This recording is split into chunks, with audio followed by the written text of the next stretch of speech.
প্রিয় শিক্ষার্থীবৃন্দরা, বিশ্বস্যার English learning পয়েন্টে সবাইকে স্বাগতম। ধারাবাহিক বেসিক ইংলিশ গ্রামারের পার্ট 1 এবং পার্ট 2 এর পরে আজকে আমাদের আলোচ্য বিষয় হচ্ছে পার্ট 3। এটাও basic English learning, basic English গ্রামারের উপরে। তোমরা পূর্বের যে ভিডিওগুলো যদি না দেখে থাকো, বেসিক ইংলিশ গ্রামার পার্ট 1 এবং পার্ট 2, এবং তাহলে তোমরা আমার ডেসক্রিপশন বক্সে তার লিঙ্কগুলো দেওয়া থাকবে, সেগুলো তোমরা সেই ভিডিওগুলো তোমরা অবশ্যই দেখে আসবে, তাতে তোমরা উপকৃত হবে। আজকে আমরা যে বেসিক রুল 5, প্রথমে আমাদের যে রুলটা আসতেছে সেটা হচ্ছে বেসিক রুল 5। এখানে যেটা বলা হচ্ছে যে পাশাপাশি একাধিক নাউন থাকলে সর্বশেষটি নাউন হয়, বাকি সব অ্যাডজেক্টিভ। পাশাপাশি একাধিক নাউন থাকলে সর্বশেষটি নাউন হয়, বাকি সব হচ্ছে অ্যাডজেক্টিভ। তোমরা জানো যে নাউনের পূর্বে যাই থাকে সেটাই কিন্তু আমরা অ্যাডজেক্টিভ হিসাবে এখানে ব্যবহার করে থাকি, বা সেগুলো অ্যাডজেক্টিভ হিসাবেই কাজ করে থাকে, কারণ সেটা নাউনের পূর্বে আরেকটি নাউন বা আরেকটি যে শব্দ, সেই শব্দটি হতে পারে আমাদের ডিটারমিনার, সেই শব্দটি হতে পারে কোনো আর্টিকেলস, সেই শব্দটি হতে পারে এমনকি আরেকটা নাউনও হতে পারে। সেই নাউনটি আরেকটা নাউনের পূর্বে বসে তখন এটা একটা অ্যাডজেক্টিভ হিসাবে কাজ করে, এবং যেগুলোকে আমরা এনএফএ, সংক্ষেপে আমরা বলে থাকি এনএফএ, যেটার ফুল ফর্মটা হচ্ছে নাউন ফাংশনিং অ্যাডজেক্টিভ বলা হয়। অ্যাডজেক্টিভের সাথে কখনোই এস বাই এর যোগ করা যাবে না, কারণ আমরা এস বাই এর সাধারণত দেখা যায় কোনো একটা নাউনের সাথে আমরা এস বাই এর যোগ করে সেটাকে প্লুরাল করার চেষ্টা করি, বা আমরা প্রেজেন্ট ডিফিনিট টেন্সে তোমরা জানো যে ভার্বের সাথে এস বাই এর যোগ করি যখন কর্তা থার্ড পারসন সিঙ্গুলার নাম্বার হয়, বা সাবজেক্টে যখন থার্ড পারসন সিঙ্গুলার নাম্বার হয়, সেক্ষেত্রে আমরা এস বাই এর যোগ করে থাকি। কিন্তু অ্যাডজেক্টিভের সাথে কখনো এস বাই এর যোগ করা যাবে না বাড়তিভাবে। অর্থাৎ যদি কোনো অ্যাডজেক্টিভের সাথে এস বাই এস আমাদের স্পেলিং অনুযায়ী যদি চলে আসে সেটা অন্য বিষয়, কিন্তু নতুন করে আমরা কোনো অ্যাডজেক্টিভের সাথে এস বাই এস যোগ করতে পারবো না। তাহলে পরবর্তীতে আমরা কিছু উদাহরণ আমরা দেখতে পাবো। এটা যেমন তোমরা উদাহরণগুলো দেখলে সহজেই বুঝতে পারবে। যেমন Hasib lives in Dhaka city, অর্থাৎ Hasib lives in Dhaka city, Dhaka শহরে বা ঢাকা নগরীতে সে বসবাস করে। তাহলে এখানে এই যে সিটিটা হচ্ছে একটা নাউন, সেই নাউনটার পূর্বে ঢাকা একটা প্রপার নাউন। ঢাকা হচ্ছে একটা প্রপার নাউন। তোমরা প্রপার নাউন সম্পর্কে অবশ্য জানো যে প্রপার নাউন হচ্ছে যেগুলোর ইংরেজি এবং বাংলা, এটার স্পেলিং, এটার উচ্চারণ সব এক, অর্থাৎ কোনো ব্যক্তির নাম, কোনো বস্তুর নাম, কোনো জায়গার নাম, সেগুলোকে আমরা প্রপার নাউন হিসেবে আখ্যায়িত করে থাকি। এখন এই যে সিটি, এই সিটিটা হচ্ছে আমাদের একটা নাউন, কিন্তু সেই নাউনটার পূর্বে ঢাকা আরেকটা নাউন ব্যবহৃত হয়ে এই ঢাকাটা কি করছে, দেখো ঢাকাটা হচ্ছে এই সিটি নামক নাউনটিকে মডিফাই করছে, যার জন্য ঢাকাটা এখানে কিন্তু একটা অ্যাডজেক্টিভ হিসাবে এখানে কাজ করছে। আবার 2 নম্বর আমরা দেখতে পাচ্ছি she is a village girl, অর্থাৎ এই যে ভিলেজ, এই ভিলেজটা কিন্তু একটা নাউন, কিন্তু সেটা গার্ল নামক নাউনের পূর্বে বসে সেটা কিন্তু একটা অ্যাডজেক্টিভ হিসাবে কাজ করছে। Yusuf is an young university English teacher. এখন ইয়ংটা মূলত একটা অ্যাডজেক্টিভ, যেটা টিচারের পূর্বে বসতেই পারে, কিন্তু এই টিচারের পূর্বে দেখো আরও দুটো শব্দ বসছে, একটা হচ্ছে ইউনিভার্সিটি এবং আরেকটা হচ্ছে ইংলিশ। কিন্তু এই দুটো নাউন হওয়ার পরেও যেহেতু এটা টিচার এবং নাউনের পূর্বে বসে এই টিচারটাকে মডিফাই করছে বিধায় এটা কিন্তু একটা অ্যাডজেক্টিভ। এই দুটো শব্দ কিন্তু এই টিচারের অ্যাডজেক্টিভ হিসাবে কাজ করছে। আবার দেখো this is the book of English language, this is the book of English language. এখানে কিন্তু এই যে ল্যাঙ্গুয়েজ একটা নাউন, ইংলিশও কিন্তু একটা নাউন, ইংলিশ একটা ভাষা, ইংলিশ হচ্ছে আমাদের একটা পঠিত বিষয়ের নাম। যে কোনো অ্যাঙ্গেলেই আমরা চিন্তা করি না কেন, ইংলিশ হচ্ছে একটা নাউন, কিন্তু এটা ল্যাঙ্গুয়েজ নামক নাউনের পূর্বে ব্যবহৃত হয়ে এটা কিন্তু ইংলিশটা একটা অ্যাডজেক্টিভ হিসাবে কাজ করছে। তোমরা অ্যাডজেক্টিভের সংজ্ঞাটা অবশ্যই জানো যে এটা নাউন বা প্রোনাউনের পূর্বে বসে নাউন বা প্রোনাউনের দোষ, গুণ, অবস্থাকে নির্দেশ করে, সেটাকে আমরা অ্যাডজেক্টিভ বলে থাকি। তোমরা হয়তো বা একটু কনফিউজড হয়ে যেতে পারো যে একটা নাউন কিভাবে অ্যাডজেক্টিভ হয়, একটা অনেক সময় একটা ভার্বও কিন্তু নাউন হিসেবে কাজ করে, একটা যে নাউনও অনেক সময় অ্যাডজেক্টিভ হিসেবে কাজ করে, একটা অ্যাডভার্বও কিন্তু অনেক সময় একটা অ্যাডভার্ব হিসেবে কাজ, মানে অ্যাডজেক্টিভ হিসেবে কাজ করে। সেটা ডিপেন্ড করে আসলে মূলত হচ্ছে যে আমাদের যখন আমরা সেন্টেন্সের, কারণ আমরা যে পার্টস অফ স্পিচ, অ্যাডজেক্টিভ হচ্ছে একটা পার্টস অফ স্পিচের একটা অংশ। পার্টস অফ স্পিচ যে সংজ্ঞা অনুসারে আমরা জানি যে বাক্যস্থিত প্রত্যেকটা শব্দই কোনো না কোনো একটা পার্টস অফ স্পিচ। এখন পার্টস অফ স্পিচকে যদি আমাদের চিন্তা করতে হয়, পার্টস অফ স্পিচটাকে যদি আইডেন্টিফাই করতে হয়, তাহলে বাক্যের মধ্যে ওই শব্দটি কিভাবে ব্যবহৃত হলো, কোন, কার আগে কার পরে ব্যবহৃত হলো, বা ওই শব্দটি বাক্যে কি হিসাবে ফাংশন করতেছে, তো কি হিসাবে কাজ করতেছে, এইটার উপর ডিপেন্ড করে কিন্তু একটা শব্দের পার্টস অফ স্পিচ। সো আমরা কোন একটা শব্দকে, লাইক আমরা যেমন ইয়ং, এখানে ইয়ংটাকে আমরা বলতেছি অ্যাডজেক্টিভ, হ্যাঁ, কারণ ইয়ংটা এমন একটা শব্দ যেটা দেখা যাচ্ছে যে একদম জন্মগতভাবে এটা অ্যাডজেক্টিভ, কিন্তু এমনও হতে পারে যে এটা বাক্যের হয়তো এমন কোনোভাবে ব্যবহৃত হতে পারে, সেটা অন্য কোনো পার্সপেক্টিভ হিসাবে ব্যবহৃত হতে পারে, কিন্তু সব কিছু ডিপেন্ড করবে আমাদের বাক্যস্থিত তার অবস্থানের উপর ডিপেন্ড করে। বাক্যস্থিত অবস্থানের উপর নির্ভর করে আমাদের এই শব্দগুলো কোন পার্সপেক্টিভ সেটা কিন্তু আমাদেরকে আগে বুঝতে হবে।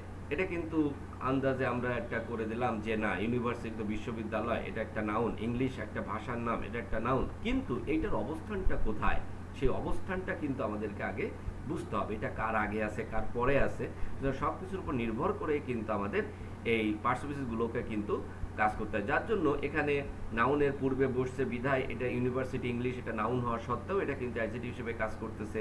আবার ল্যাঙ্গুয়েজ একটা ভাষা, একটা নাউন, কিন্তু তার আগে ইংলিশ শব্দটি, এটাও একটা নাউন, কিন্তু সেটা ল্যাঙ্গুয়েজ নামক নাউনের পূর্বে বসার কারণে এটা কিন্তু একটা অ্যাডজেক্টিভ হিসেবে কাজ করছে। কারণ আমরা সংজ্ঞার মধ্যে কিন্তু বলে আসছি যে যেটা নাউন বা প্রোনাউনের পূর্বে বসে, হ্যাঁ, যেটা নাউন বা প্রোনাউনের পূর্বে বসে। সো আমরা এটা কিন্তু অবশ্যই মাথায় রাখবো।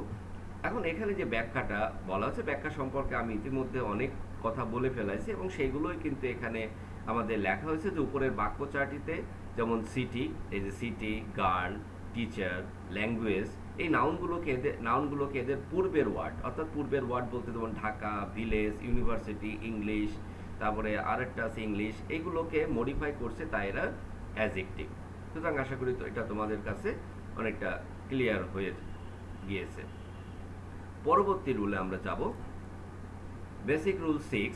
এখানে বলা আছে যে সেন্টেন্সে just, already, lately, recently, yet, so far, for long time, till now, just now, এই সবই কিন্তু অ্যাডভার্ব বা অ্যাডভার্বিয়াল ফ্রেজ।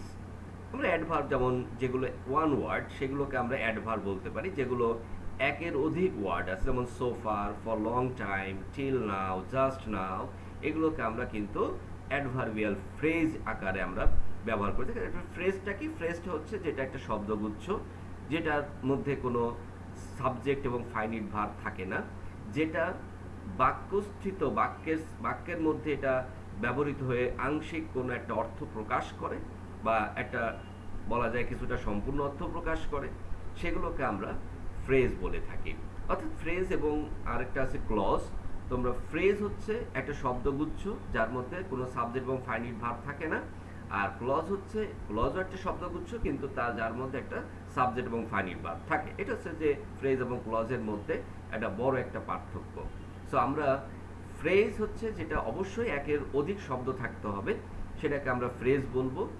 আর এখানে যেমন দুটো কথা বলা, যেমন একটা অ্যাডভার্ব হচ্ছে যেমন লাইক এখানে just one word, already one word, lately, recently, yet, তারপরে এইগুলো হচ্ছে সবই আমাদের ইয়েট পর্যন্ত, এগুলো সবই কিন্তু আমাদের অ্যাডভার্ব। আবার so far, for long time, till now, just now, এগুলো সবই কিন্তু আমাদের অ্যাডভার্ব ফ্রেজ, এবং প্রত্যেকটা দেখো একের অধিক শব্দ বিশিষ্ট। সো ফার অর্থাৎ এখানে দুইটা শব্দ। ফর লং টাইম এটা কিন্তু আমাদের মানে দুইয়ের অধিক আমরা দেখতে পাচ্ছি। টিল নাও, জাস্ট নাও, এগুলো এই যে শব্দগুলো, এগুলোকে আমরা কিন্তু ফ্রেজ বলে থাকি। অর্থাৎ কি phrase? Adverbial phrase. Adverbial phrase যেটা হচ্ছে টাইম, প্লেস এবং ম্যানার, অর্থাৎ যে আমরা হোয়েন, হোয়ার এবং হাউ দ্বারা প্রশ্ন করলে যে উত্তরগুলো আমরা পেয়ে থাকি, সেগুলোকেই কিন্তু আমরা মূলত অ্যাডভার্ব বা অ্যাডভার্বিয়াল ফ্রেজ আমরা বলে থাকি। এখন এই শব্দগুলোকে খুব সহজেই আমরা মনে রাখতে পারি। জাস্ট একটা ওয়ার্ড, একটা খুবই একটা পরিচিত একটা শব্দ, সেই শব্দটাকে যদি আমরা মনে রাখি তাহলে এই শব্দগুলোকে সহজে আমরা মনে রাখতে পারবো, এবং সেটাকে আমরা বলি মনে রাখার কৌশল হিসাবে আমরা এখানে আখ্যায়িত করেছি। যেমন এখানে বলা আছে মনে রাখার কৌশল। কি কৌশল? আজরাইল। এটা বলা হচ্ছে কি আজরাইল, AZRAYLE। এই প্রত্যেকটার মধ্যে দেখো আমাদের এ মানে অলরেডি, জাস্ট, যে মানে জাস্ট, আরেকটা যে আছে যেটা হচ্ছে জাস্ট নাও, আর এ হচ্ছে রিসেন্টলি, এতে হচ্ছে অলরেডি। আমরা এটা মানে দুইবার এখানে চলে আসছে। তারপর হচ্ছে যে ওয়াইতে ইয়েট, এল এ লেটলি, আর ইতে হচ্ছে এখানে এভার। সো আমরা এখানে এই যে শব্দটা আমরা এখানে পাচ্ছি যে আজরাইল, এখানে একটা বিষয় আমি একটু এখানে একটা ভুল ইনফরমেশন চলে আসছে। এখানে এই যে দ্বিতীয় যে এটা, এই দ্বিতীয় এটা কিন্তু এখানে আমাদের আসবে না। এখানে হবে AZRYLE। যেমন এর মধ্যে প্রত্যেকটা শব্দ এখানে কিন্তু তোমরা দেখতে পাচ্ছ, just, already, lately, recently, yet, so far, for long time, till now, just now, যেগুলো আমাদের বেশিরভাগ ক্ষেত্রে ব্যবহৃত হয় সেগুলোকে আমরা এখানে কিন্তু আমরা নিয়ে আসছি। সো এরপরে আমরা কিছু উদাহরণ এখানে আমরা দেখতে পাবো। তার আগে আমরা যেটা জানি যে প্রেজেন্ট পারফেক্ট টেন্সের গঠনটা সম্পর্কে আমরা একটু জানি। এখানে প্রেজেন্ট পারফেক্ট টেন্সের গঠন কি? যে প্রথমে আমাদের সাবজেক্ট, তারপরে হ্যাভ অথবা হ্যাজ, তারপর আছে ভার্বের পাস্ট পার্টিসিপল ফর্ম অর্থাৎ past participle form of verb, এবং তারপরে এক্সটেনশন। যেমন এখানে বলা আছে যে he has just gone out. আরেকটা বিষয় সেটা হচ্ছে যে আমরা এখানে যে ইয়েট যে কথাটি এখানে আমরা বলে আসছিলাম যে ইয়েট, YET, ইয়েট মানে হচ্ছে তবুও, ইয়েট মানে কিন্তু, ইয়েট মানে এখনো পর্যন্ত আমরা বলতে পারি। সো এই যে ইয়েট, এই ইয়েট শব্দটি বা ইয়েট যুক্ত যে বাক্যটি, এটা কিন্তু প্রেজেন্ট পারফেক্ট টেন্স অবশ্যই হবে, তবে এটা আমরা কোনো নেগেটিভ বা ইন্ট্রোগেটিভ বাক্যে আমরা ইয়েটটাকে ব্যবহার করি, এবং ইয়েটটা কিন্তু সবসময় বাক্যের শেষে বসে।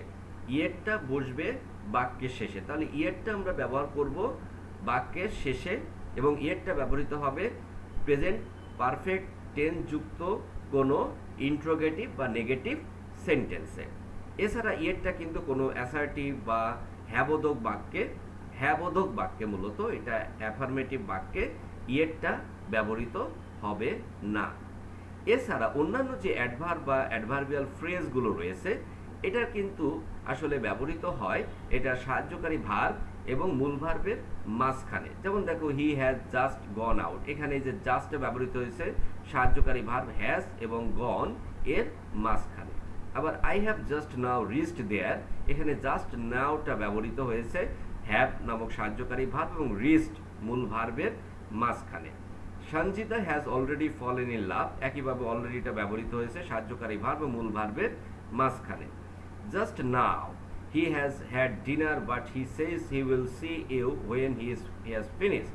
সো এই যে জাস্ট নাও, এটা কিন্তু আমরা এখানে দেখতে পাচ্ছি যে এটা বাক্যের শুরুতে ব্যবহৃত হয়েছে। হ্যাঁ, এটাও হতে পারে একটা অ্যাডভার্ব বা অ্যাডভার্বিয়াল ফ্রেজ আমরা সাধারণত বাক্যের শুরুতে বা সাহায্যকারী ভার্ব মূল ভার্বের মাঝখানে এবং বাক্যের শেষে আমরা এটাকে ব্যবহার করতে পারি। তিনটা জায়গায় এটা ব্যবহৃত হয়ে থাকে।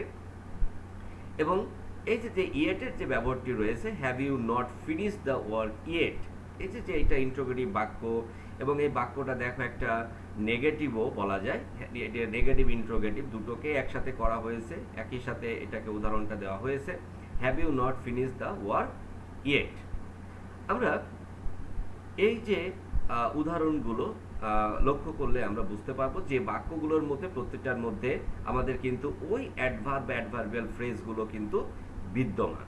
সো আমরা এই শব্দগুলো যদি কোনো বাক্যে আমরা দেখতে পাই, এই অ্যাডভার্ব বা অ্যাডভার্বিয়াল ফ্রেজগুলো, তাহলে অবশ্যই বাক্যটাকে আমরা প্রেজেন্ট পারফেক্ট টেন্সে আমরা সেটাকে গঠন করব, প্রেজেন্ট পারফেক্ট টেন্সে আমরা সেটাকে তৈরি করার চেষ্টা করব। এবং অবশ্যই টেন্সের গঠনটি অর্থাৎ প্রেজেন্ট পারফেক্ট টেন্সের যে গঠনটি অবশ্যই আমাদেরকে মনে রাখতে হবে, কারণ আমাদের যেহেতু এটা বেসিক ইংলিশ গ্রামারের বিষয়, সো আমরা যে খুঁটিনাটি যে বিষয়গুলো এগুলোকে নিয়ে কিন্তু বেসিকটা তৈরি করতে হয়। এবং তোমার যে ভিত্তিটা যদি একটু নড়বড়ে টাইপের হয়, তোমার ভিত্তিটা যদি একটু মানে দুর্বল থাকে, তাহলে কিন্তু তুমি সামনের দিকে আহ, এগিয়ে যেতে পারবে না। অর্থাৎ বেসিকটা তোমাকে অবশ্যই ভালো করতে হবে, কারণ বেসিকটা হচ্ছে আমাদের যেটা আমরা বলি ভিত্তি। যে কোনো ইমারত তৈরি করতে গেলেও আমাদের ভিত্তিটাকে সঠিকভাবে আমাদের কিন্তু তৈরি করতে হয়। ভিত্তিটাকে খুব মজবুতভাবে তৈরি করতে হয়, তা না হলে আমাদের পুরো ইমারতটাই কিন্তু ঝুঁকির মধ্যে পড়ে। যার জন্য বেসিক যদি আমার যদি খুব স্ট্রং না হয়, বেসিকটা যদি আমার খুব এটা যদি খুব একটা শক্তিশালী পর্যায়ে যদি না থাকে, বেসিক ইংলিশের উপরে যদি তোমার দক্ষতা যদি ভালো না থাকে, তাহলে তুমি কিন্তু পরবর্তীতে যে সমস্ত তোমার যে গ্রামাটিক্যাল যে আইটেমগুলো আসবে সেগুলো তুমি ভালোভাবে উত্তর দিতে পারবে না, বা সেখানে গিয়ে তুমি কিন্তু হোঁচট খাবে। তবে পরবর্তী স্লাইডে চলে যাই। যেমন বেসিক রুল 7 বলা হচ্ছে যে কতগুলো ওয়ার্ডস আছে যেগুলোর পর দ্যাট প্লাস সাবজেক্ট থাকলে পরবর্তী ভার্বের বেস ফর্ম হয়। যেমন এখানে কি বলা হচ্ছে যে কতগুলো ওয়ার্ডস আছে যেগুলোর পর দ্যাট প্লাস সাবজেক্ট থাকলে এই সাবজেক্টের পরে আমরা যে ভার্বটা ব্যবহার করবো সেটা হবে বেস ফর্ম। তার মানে এই যে সাবজেক্টটা, আমার সাবজেক্টটা কোন নাম্বার, কোন পার্সন, বা দ্যাটের পূর্বের বাক্যটি আমার কোন টেন্সে রয়েছে, এই সব কিছু কিন্তু এখানে কোনো কাজে লাগবে না। অর্থাৎ সাবজেক্টের পরে আমাকে এখানে ভার্বের বেস ফর্ম ব্যবহৃত হবে। যেমন আমরা যেমন বলে থাকি, যেমন হি, একটা প্রেজেন্ট ইনডিফিনিট টেন্সে হি বা শি এর পরে আমরা ভার্বের সাথে এস বা ইএস যোগ করতেছি, এটা কিন্তু এখানে করা যাবে না। এখানে করলে এখানে কিন্তু সেটা ভুল হবে। তবে সেক্ষেত্রে অবশ্যই এই যে দ্যাটের পূর্বে যে ওয়ার্ডগুলো রয়েছে সেই ওয়ার্ডসগুলোকে কিন্তু আমাদেরকে অবশ্যই মাথায় রাখতে হবে, তা নাহলে কিন্তু আমরা এই ধরনের স্ট্রাকচারগুলোকে আমরা সঠিকভাবে আমরা অনুসরণ করতে পারবো না। এই জন্য এক্ষেত্রে নিম্নের গঠনটি অনুসরণ করা যায়। চেনার সহজ উপায়টা কি, প্রথমে যে সাবজেক্ট 1 প্রথম সাবজেক্টটা থাকবে, তারপরে এখানে যে ভার্ব হিসাবে আমাদের যে ওয়ার্ডগুলো থাকবে, যে এই যে ওয়ার্ডস যেগুলো থাকবে, যেমন আদেশ, উপদেশ, অনুরোধ, জোর, দাবি, চাহিদা, প্রত্যাশা, প্রয়োজন, পরামর্শ, গুরুত্ব, এই বিষয়ে কিছু শব্দ এখানে থাকবে। এবং তারপরে তারপরে হচ্ছে সাবজেক্ট 2, অর্থাৎ দ্যাটের পরে যে সাবজেক্টটি এখানে থাকার কথা সেই সাবজেক্টটাকে আমরা সাবজেক্ট 2 নামে এখানে ব্যবহার করছি। এবং তারপরে হচ্ছে ভার্বের বেস ফর্ম। এখন এখানে আমরা যে সাবজেক্ট, এখানে আমরা এটাকে স্ট্রাকচার হিসাবে এটাকে সংক্ষেপে আমরা দেওয়ার চেষ্টা করছি সাবজেক্ট প্লাস সাবজাংটিভ ওয়ার্ডস। অর্থাৎ এখানে যে ওয়ার্ডসগুলোর কথা বলা আছে এগুলো সবই কিন্তু সাবজাংটিভ ওয়ার্ডস। এই সাবজাংটিভ ওয়ার্ডস আসলে কি সেগুলো আমরা পরবর্তী ক্লাসগুলোতে আমরা আলাপ আলোচনা করবো। এটা পুরোটাই আমাদের পুরো একটা ভিডিও এটার উপরে আমরা তৈরি করব। সেজন্য এখন আমি এটা বিষয়ে ততটা আলাপ আলোচনা করছি না, তাতে আমাদের ভিডিওটা অনেকটা বড় হয়ে যাবে। সো আমরা এই যে সাবজাংটিভ যে ওয়ার্ডসগুলো রয়েছে, যেমন এখানে এই সাবজাংটিভ ওয়ার্ডস, তারপরে দ্যাট, তারপরে আবার যে সাবজেক্টটা আছে সেটা আমরা ব্যবহার করব, তারপরে ভার্বের বেস ফর্ম। এখানে একটা নোট দেওয়া হয়েছে, যেমন এম, ইজ, আর এবং বেস ফর্ম বি। যেমন এম, ইজ, আর যেটা আসছে বি ভার্ব থেকে। এই যে বি ভার্ব, এই বি ভার্বটি আসলে আমাদের এখানে ব্যবহার করতে হবে। কোনো এম, ইজ, আরও এখানে ব্যবহার করা যাবে না, ওয়াজ, আরও ব্যবহার করা যাবে না। জাস্ট এইটা যে বেস ফর্মটা, যেখান থেকে এটা উদ্ভূত হয়েছে সেই শব্দটি এখানে ব্যবহার করতে হবে।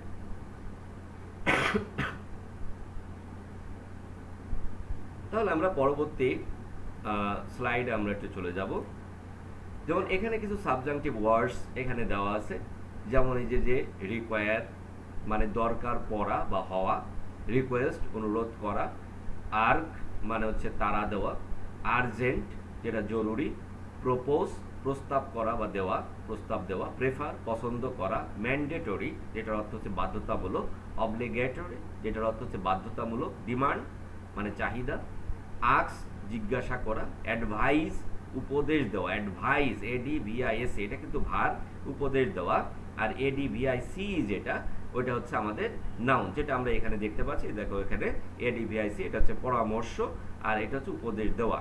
ইনসিস্ট মানে জেদ করা, ইম্পর্ট্যান্ট মানে গুরুত্বপূর্ণ, ইম্পারেটিভ মানে জরুরি বা খুব গুরুত্বপূর্ণ, সাজেস্ট মানে হচ্ছে সুপারিশ, তারপরে বা সুপারিশ করা, সেটাও আমরা বলতে পারি। এসেনশিয়াল এটা প্রয়োজনীয় বা অপরিহার্য, রিকমেন্ড সুপারিশ করা, নেসেসারি প্রয়োজনীয়, কমান্ড আদেশ, প্রে প্রার্থনা করা, ইনসিস্টেড জোর দিয়ে বলা, স্টিপুলেট শর্তে জোর করা বা দেওয়া, রিকোয়ারমেন্ট প্রয়োজন, প্রেফারেন্স বিশেষ অনুরাগ বা অভিরুচি, অ্যাডভাইস পরামর্শ, ডিক্রি অধ্যাদেশ, নেসেসিটি জরুরি প্রয়োজন। তোমরা এখানে দেখতে পাচ্ছ যে এখানে কিছু আমাদের যেমন ভার্বও আছে, কিছু নাউনও আছে, হ্যাঁ, এবং আবার কিছু অ্যাডজেক্টিভও আমরা এখানে দেখতে পাচ্ছি। সো এখানে এইগুলো যে আমরা দেখা গেলো সাবজেক্ট ওয়ানের পরে যে এই শব্দগুলো ব্যবহার করব, সেটা যদি ভার্ব হয় তাহলে ওইটাই ব্যবহার করতে পারি, কিন্তু সেটা যদি আমার অ্যাডজেক্টিভ বা আমার যদি নাউন হয় তাহলে অবশ্যই তার আগে একটা ভাব থাকতে হবে, কারণ একটা বাক্য তো ভাব ছাড়া কখনোই সম্ভব না। আমরা যদি উদাহরণগুলো দেখি তার আগে আমরা একটু খেয়াল করব যে এখানে এটা এই শব্দগুলোকে মনে রাখার কৌশল। মনে রাখার কৌশলটা কি? Rupa is modern, Rupa is modern. এখানে এই প্রত্যেকটাকে মনে রাখলেই আমরা কিন্তু এই সাবজাংটিভ ওয়ার্ডসগুলোকে আমরা সহজেই মনে রাখতে পারবো। যেমন আর এ হচ্ছে রিকোয়ার, রিকোয়েস্ট, রিকমেন্ড, ইউতে হচ্ছে আর বা আর্জেন্ট, পিতে হচ্ছে প্রপোজ, প্রেফার, প্রে, এতে হচ্ছে আস্ক বা অ্যাডভাইস, আইতে হচ্ছে ইনসিস্ট, ইম্পর্ট্যান্ট, ইম্পারেটিভ, এতে হচ্ছে সাজেস্ট, এসে হচ্ছে সাজেস্ট বা স্টিপুলেট, এমে হচ্ছে ম্যান্ডেটরি, ওতে হচ্ছে অবলিগেটরি, ডিতে হচ্ছে ডিমান্ড বা ডিক্রি, ইতে হচ্ছে এসেনশিয়াল, আর হচ্ছে রিকমেন্ড, এনে হচ্ছে কি নেসেসিটি, এনে হচ্ছে নেসেসিটি। সো আমরা এটা লক্ষ্য এগুলো যদি আমরা মনে রাখি যে রূপা ইজ মডার্ন, এই কথাটা যদি আমরা মনে রাখি খুব সহজেই কিন্তু আমরা এই শব্দগুলোকে আমরা খুব সহজে এই সাবজাংটিভ ওয়ার্ডসগুলোকে আমরা সহজেই মনে রাখতে পারবো। আশা করি এটা তোমাদের জন্য খুবই ফলপ্রসূ হবে এবং এটা তোমরা সহজে মনে রাখতে পারবে। আমরা পরবর্তী স্লাইডে চলে যাই। এখানে কিছু এক্সাম্পলস আমরা দিয়েছি, যেমন the doctor insisted, the doctor insisted that his patient, the doctor insisted that his patient, অর্থাৎ এই যে ডক্টর ইনসিস্টেড উনি জিদ করে বলেছিলেন that is patient take it easy for 4 months। So এখানে এই যে হিজ পেশেন্ট, এটা কিন্তু থার্ড পারসন সিঙ্গুলার নাম্বার, কিন্তু তারপরে কিন্তু এখানে ভার্বের সাথে টেক নামক ভার্বের সাথে কিন্তু এস বাই এর যোগ হয়নি, কারণ টেকটা এটা বেস ফর্ম, কারণ আমাদের রুলটাই ছিল সাবজেক্ট টু এর পরে আমাদের ভার্বের বেস ফর্মটি ব্যবহার করতে হবে। একইভাবে I insist that she come alone, she come alone, এখানে কিন্তু কামস ব্যবহার করা হয়নি, মানে এটার বাংলাটা কি দাঁড়াচ্ছে, আমি জোর দিয়ে বলছি যে সে একাকী আসুক। আবার it is imperative that he be on time, he be on time, হ্যাঁ, যে এই যে বি, এখানে কিন্তু আমরা ইজ বা ওয়াজ এগুলো কোনো কিছু ব্যবহার করতে পারবো না। এখানে অ্যামিজার কি থেকে আসছে, বি থেকে আসছে, যেটা আমরা নোট হিসাবে আমাদের পূর্বের স্লাইডে আমি দেখিয়েছি। পরবর্তী স্লাইডে আমরা যেটা দেখতে পাবো বেসিক রুল 8। এখানে এই যে ডাই, এই ডাইটাকে আমরা বিভিন্ন ভাবে, কারণ আমাদের মৃত্যুটা বিভিন্ন ভাবে হয়ে থাকে, সেই বিভিন্নভাবে মৃত্যুকে আমরা ডাই দিয়ে এবং সেই ডায়ের পরে কি ব্যবহার করলে সেই ধরনের মৃত্যুকে বুঝায় সেটাকে আমরা বোঝানোর চেষ্টা করব এই বেসিক রুল 8-এ।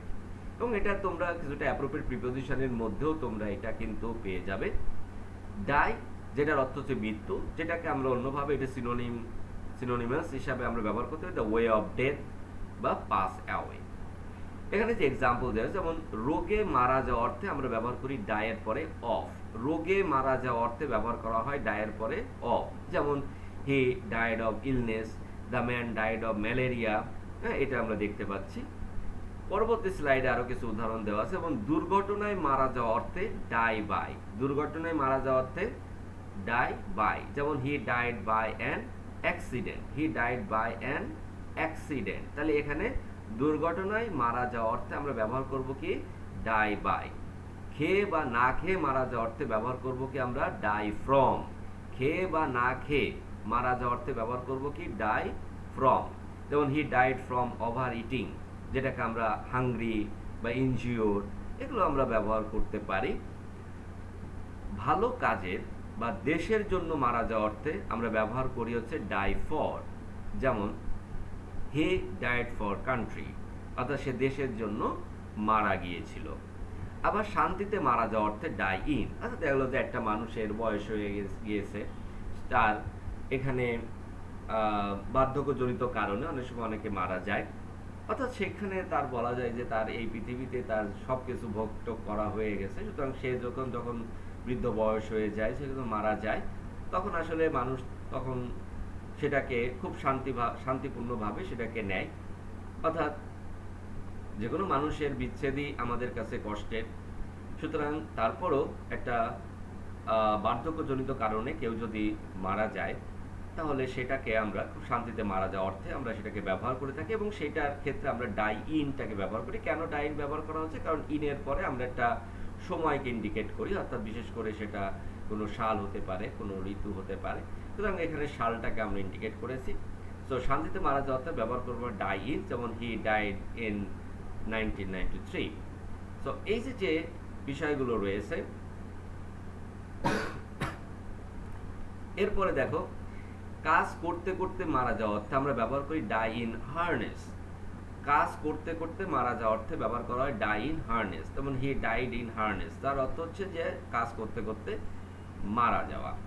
আবার আত্মহত্যা করে মারা যাওয়া অর্থে আমরা বলি কমিট সুইসাইড, এখানে কিন্তু ডাই ব্যবহার করা যাবে না।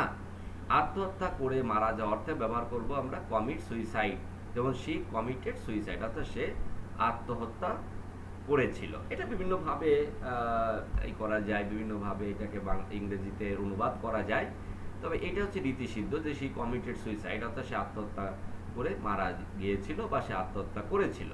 যেমন আমরা এখানে অনেক সময় বলতে পারি যে শি কিল্ড হারসেলফ, সে নিজেকে হত্যা করেছে, এটাও কিন্তু ওয়ান কাইন্ড অফ আমাদের আত্মহত্যা করা বোঝায়। সো এইভাবে আমরা এটাকে কিন্তু আমরা ইংরেজিতে অনুবাদ করতে পারি। তবে এই যে শি কমিটেড সুইসাইড, এই ধরনের ইংলিশগুলো আমাদের এই আত্মহত্যা করার ক্ষেত্রে এটা কিন্তু আমাদের বলা যায় যে একটা ফর্মাল ইউজ আমরা বলতে পারি। সো আমরা পরবর্তী রুলটায় আমরা মানে যে স্লাইডে এখানে